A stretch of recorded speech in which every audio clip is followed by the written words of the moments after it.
So nearly 2 years ago, I started a new channel dedicated to making reviews. I started with Crash Bandicoot because I felt like that would be the appropriate start for the channel. The first game was... After that, I took a break and got used to Movie Maker, so I used that for all my reviews up until Billy and Mandy. Then for my Billy and Mandy GBA review, I used Power Director 14. Now I use that for everything. I improved on my reviews so much, and yet those two Billy and Mandy reviews are the two most viewed things on my channel. Looking at my old reviews got me thinking of revisiting one of them. But which one? Well, I felt like I didn't give my favorite game of all time the treatment it deserved. So, let's do it. Let's go back to CTR and put some finishing touches on my old review. Ooh, a fancy custom cover, I know, right? I'm going to explain everything as much as I possibly can. So without further ado, let's dive in.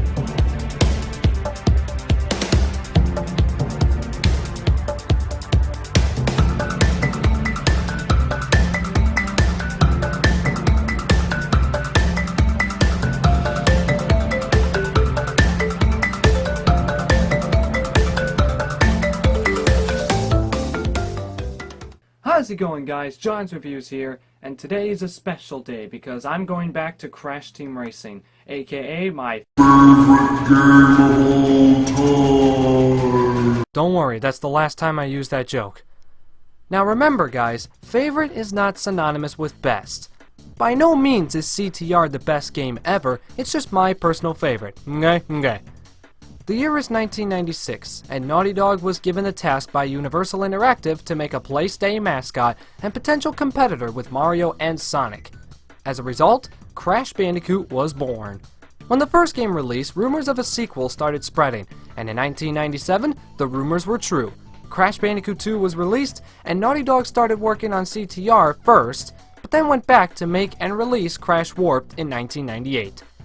With Naughty Dog and Universal Interactive going separate ways in 2000, they had enough time to finish CTR and release it. Now let's get to it. So, what was wrong with the old review? Well, the quality was not that good, I used Movie Maker, and I tried collaborating with someone. Don't get me wrong, I like collabs, especially with my friends.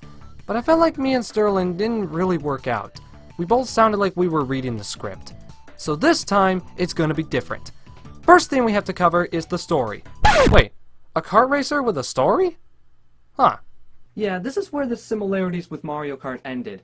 Crash Team Racing has a story, similar to Diddy Kong Racing.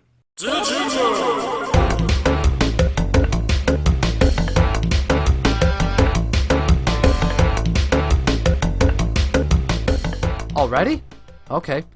Did you know, during development, Naughty Dog pre-rendered one of the first DKR tracks as a test for the game's engine? Nintendo would have been all over that if that track was in the game. Anyways, the story is that Crash and company are enjoying friendly races for trophies and glory, when suddenly a mysterious alien from the planet Gasmoxia challenges the best driver in the world to a race for Earth. His name is Nitrous Oxide. If you beat him, the world remains as is. If Oxide beats you, he'll turn your entire globe into a concrete ball and make you my slaves. Damn, even the story is awesome. This game really set the bar during its release on September 30th, 1999. It changed the way we looked at kart racers. Keep in mind, this was Naughty Dog's first shot at making a kart racer, and they hit spot on with everything. The graphics, the controls, the story, the characters, and everything in between. So in the main menu you get a variety of options. First, the adventure mode, the story mode of the game, time trial mode, basic time trials by yourself, arcade mode, you and or a friend compete with CPUs in a single race or cup tournament, versus mode, where 2 to 4 players with this thing can race each other, battle mode with a variety of games and arenas to choose from, the high score option, where you can look at your best times, and finally, the unlockable option for completing the game 100%, the scrapbook. Before we dive into the adventure mode, let me get this out of the way. A lot of players criticize this game for being a Mario Kart clone. Okay, this shit needs to stop. Stop bringing the score down because it's a fucking Mario Kart clone. That's another thing I didn't do in the old review, say fuck. A perfect example is Pac-Man World Rally. The reviewer's score is brought down because of one thing. It's a Mario Kart clone. I put this fact aside, hence why I gave it a 7. Diddy Kong Racing is a Mario Kart clone, and yet people prefer that to Crash Team Racing. I say WRONG! Crash Team Racing is a fucking masterpiece, even if it's just Mario Kart with Crash Bandicoot. Let me give you some examples of originality in this game. When you start drifting, you will see a meter on the bottom right fill up. This meter represents your exhaust tank. When it turns red, press the L1 button and you will get a mini boost. You can do this up to 3 times before having to drift again. And if you press R1 at the top of a jump, you will get a landing boost if you're in the air long enough. The higher you go, the bigger the boost. Another example is the Wampa Fruit. When you collect Wampa Fruit, your kart will start gaining more speed. You can also find Wampa crates scattered around the tracks that give you 5 to 8 Wampa Fruit. You can hold up to 10 in one race. With 10, your kart reaches top speed and your items get upgraded. Mario Kart wouldn't do all this until 2008, up until 2017. Mario Kart Wii introduced the landing boost mechanic by doing tricks, Mario Kart 7 introduced the coin structure, and Mario Kart 8 brought back the hopping off jumps for boosts. They're still catching up with the anti-gravity thing from Crash Nitro Kart, but I'm getting off topic. So you get 8 characters to choose from in the adventure mode. We got Crash, Cortex, Tiny, Coco, Engine, Dingodile, Polar, and Purah. You know me, I always pick the main protagonist. Crash Bandicoot, Brash Candicoot, Cash Banuka, whatever you want to call him. Now, let's enter my name. What's my name? Kiss Ass. I don't fucking know. When we start the story, Aku Aku greets us and tells us how to enter the races. Welcome to the Adventure Arena. You can travel around this area and practice your driving skills. Those mouth animations are pretty freaky. Okay, let's give Naughty Dog a break. It's $19.99 and it's on the PS1. We'll allow it. Now there are a lot of things that CTR offers you to do in the adventure, which for a kart racer is a good thing. First things first, the trophy races. These are basic 3-lap races where you need to come in first place in order to win the trophy. After collecting 4 trophies, you confront the world's bosses. First up is Ripperoo.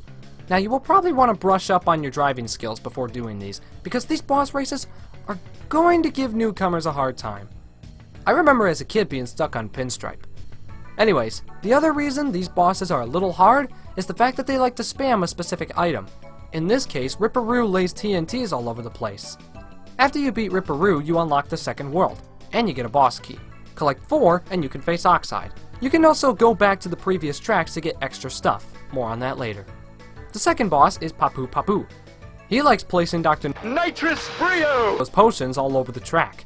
If there are too many, they automatically explode to obey playstay limitations. He's also pretty fast, so practice will be needed. Up next is Komodo Joe. He likes to throw TNTs and occasionally place nitro crates across the track. The fourth boss is Pinstripe. He likes throwing back bowling bombs. And finally, Nitrous Oxide himself. Alright, first off, he's a cheating fuck. Second, he uses almost every item in the game, so practice is highly required. Or, you can do this jump right here that Oxide doesn't know about. Once you do this, Oxide stays put, because now we gotta get his time relics. Now, I ranted about these in my Crash 3 review, but for a kart racer, it works better.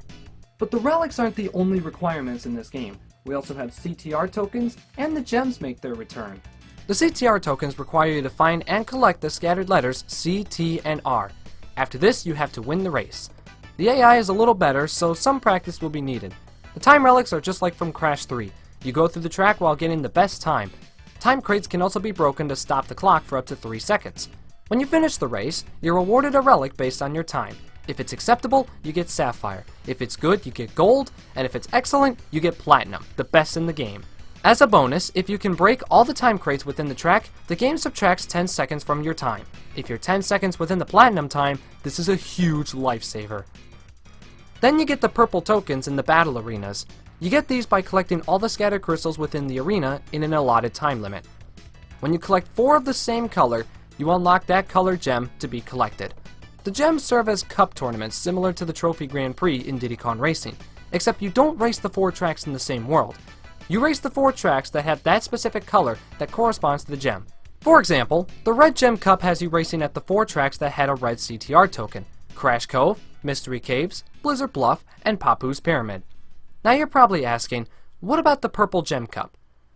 Well, the Purple Gem Cup has you racing against all 4 bosses prior to Oxide on all 4 of their territories: Ruse Tubes, Papu's Pyramid, Dragon Mines, and Hot Air Skyway, in that order. By collecting 10 relics, you unlock Sly Coliseum. By collecting all the gems, you unlock Turbo Track. They both have relics. So at the end of the day, you should have 16 Ctr Tokens, 5 gems, and 18 relics. With these, you can race Oxide again, and once defeated, he leaves, and we get the true credits, as well as the Naughty Dog scrapbook. With the adventure mode beaten, what else is there?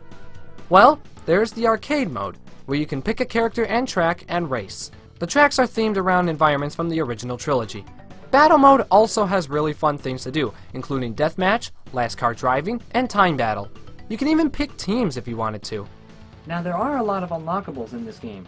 By completing the gem cups, you unlock the bosses and Fake Crash. By beating Entropy's best times in the time trial mode, you unlock him. By inputting a cheat code into the main menu, you unlock Penta Penguin. By completing the arcade cups on different difficulties, you unlock extra battle arenas. By completing the game 100%, you unlock the scrapbook option.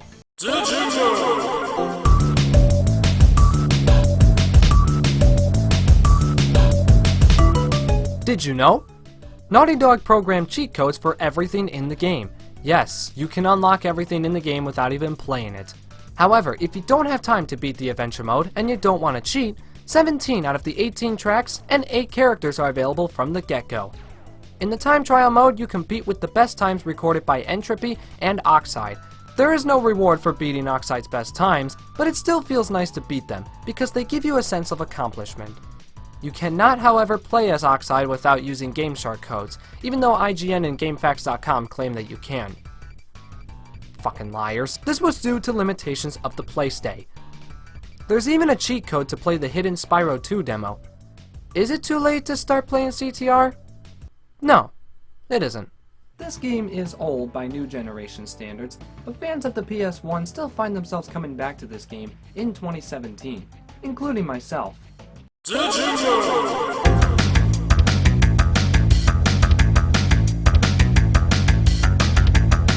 Did you know?